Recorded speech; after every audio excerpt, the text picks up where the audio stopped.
Hey, Glockbrothers here. This is a no-nonsense video. We're not entering the spin zone. No, we're not entering the spin zone. No spin zone. I'm Bill O'Reilly. This is not pro-gun, and this is not anti-gun. This is shooting for a happy middle. Now, we're just trying. What's that old mobsters movie? Just tell me the facts, Jim. Just tell me the facts. We're just wanting to address. Is that 18? We're just wanting to address those in the middle. All right. Okay. So, Big Lou, tell us about the high-powered round. All right. This is the 5.7. They've written a bill to ban this bullet because this bullet can penetrate soft body armor that police officers carry. No. They found out that it penetrates. Okay. So the media wants you to believe that this gun was developed, invented, and everything was made so that we could go around and kill cops. That's a lie. The media and the politicians are wrong. This round was not developed. So you got this round right here. That's your 5.56 NATO. That's what's fired out of an AR-15, okay? Or M16. Or M16. So this is used in the military by the Army, Air Force, and Marines, our military. The gun that shoots that was considered too big for people who drive tanks, people who drive trucks. So they wanted a smaller gun developed, and so this whole thing was come to be from over that. And that was its sole purpose behind it. Exactly. And so they said we need to get rid of this because it can shoot through a police officer's armor. And you can check this out. Check out the facts on how this round was developed. Okay. The manufacturers didn't develop it. This bullet right here, same thing. It could go through a soft body armor. Let's see these other ones. Okay. Here's what's fired out of an AK-47. This is the 7.62 by 39. Okay, so these can all go through body armor. And we want to get rid of those, okay? Right? Because those are used in assault rifles. But what's the one ring to rule them all? What's even more powerful than that? A 30-06. This was used in World War II in the M1 Grand. That was the common 8 rounds. This common shoot through 2 feet of concrete and kill a guy on the other side. Okay, but we don't hear anything. These bullets are actually in the same caliber. They're both 30 caliber, 7.62, 30. This is 7.62 millimeters. This is 30 caliber. It's the same diameter, but you see, this one's a lot longer and it has a lot more power. This is very commonly used for hunting. So here's the thing: if this one can easily go through multiple layers of body armor, or go through multiple people, shouldn't we be banning this one too? Okay, but here's the thing. What's the round that's killed most people? Not the most people. This has a higher rate of one-hit kills. So even though, say, there's the 9mm, which would stop a bulletproof, which would be stopped in a bulletproof vest, this little guy is smaller than a 9mm and has a higher kill rate. So, and then here's the thing: if I shoot, and this will stop in a bulletproof vest, but what if I shoot the officer in the face? He doesn't have bulletproof armor on his face. What if it hits him on the side and it doesn't hit his body armor directly on? What if he comes up from behind the guy and the criminal shoots him in the side? So it's either we ban all ammunition. If we're really concerned about saving police officers, you've got to ban it all. You've got to ban the hunting round in order to save police officers. Ban the 223. Because it doesn't matter that this round can go through soft body armor, because a lot of them can. And so what's the thinking that this one is much more evil than this one? Where's the logical thinking that we need to get rid of this little guy because this big boy can do a whole heck of a lot more damage? And what's to stop anybody from taking this round if we get rid of these other rounds and going out and killing people with this? So and then here's the thing: how can we see stats where this gun is being used by criminals? Because the access to this round is above and beyond. This round costs so much money, the guns cost so much money, that I don't think criminals are using them. Now let's look into this and see if they're actually being used in crimes. And so if it's actually targeted, then why don't we go after and prosecute those that are using it? Anyway, we don't want to get too much into the issue. We just wanted to show you the bullets. We'll try to cut in each bullet, show some comparison.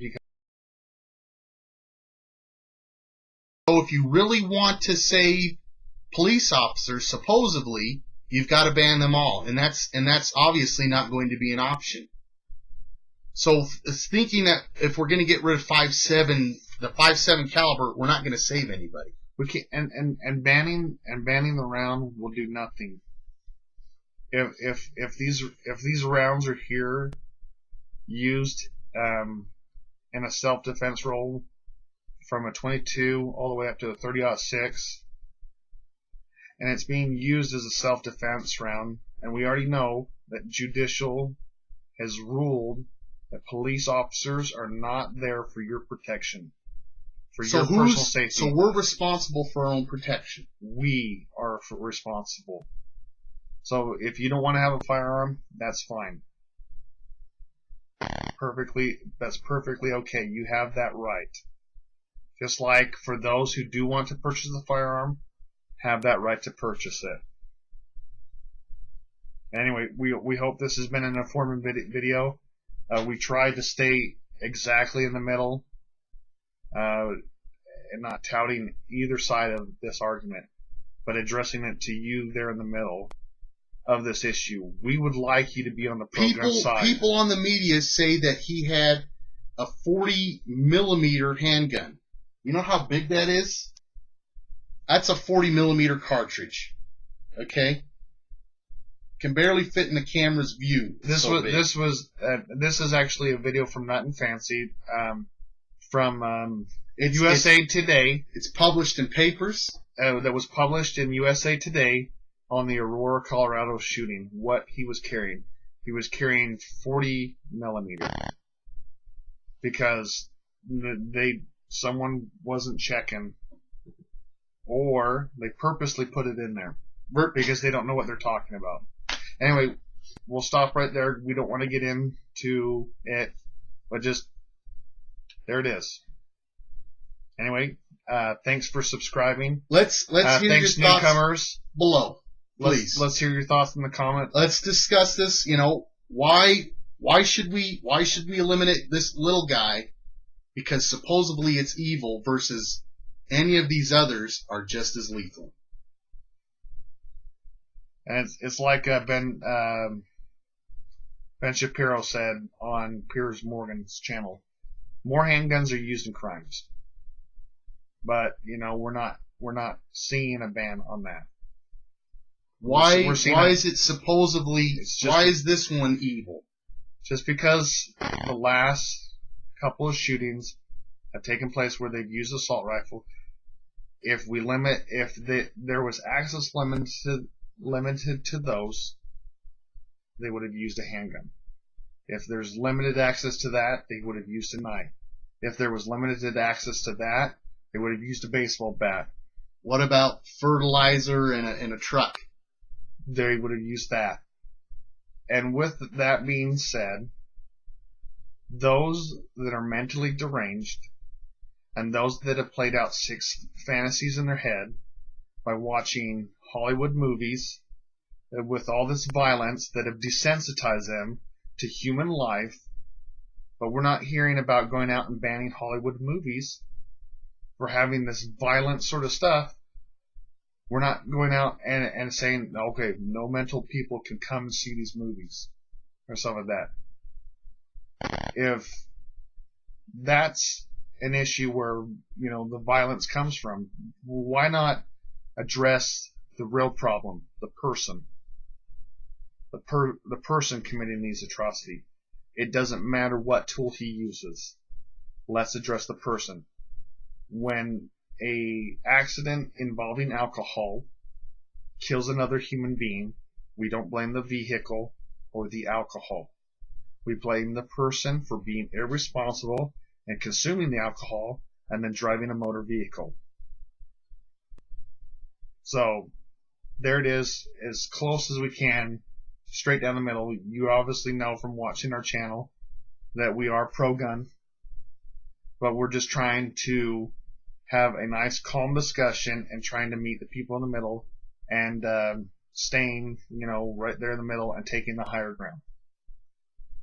We know we can win the argument any day against anti-gun with their claims. They constantly lie about things. They lie in their statistics. And we would encourage those that, as you're out there debating in the comments and stuff, that just make sure to check your facts. Make sure to, you know, be polite. You don't need to say "F you, you stupid idiot," and that sort of kind of thing. We know that we can win.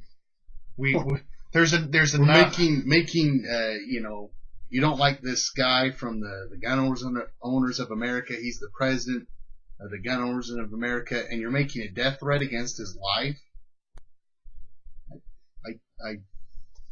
Where's the logic in that? Yeah. Anyway, we didn't want to run this video any longer. Thanks for subscribing. Thanks to all the newcomers. Please share with a friend. And, yeah, tell a friend. And look forward to our videos pretty much every day this week sometimes. And sometimes only 2 videos a week. We're trying to crank out the videos as much as we can, and we've also tried to crank out as much videos as we can in support of the Second Amendment and kind of the looming legislation there. But thank you for watching, and we'll see you again.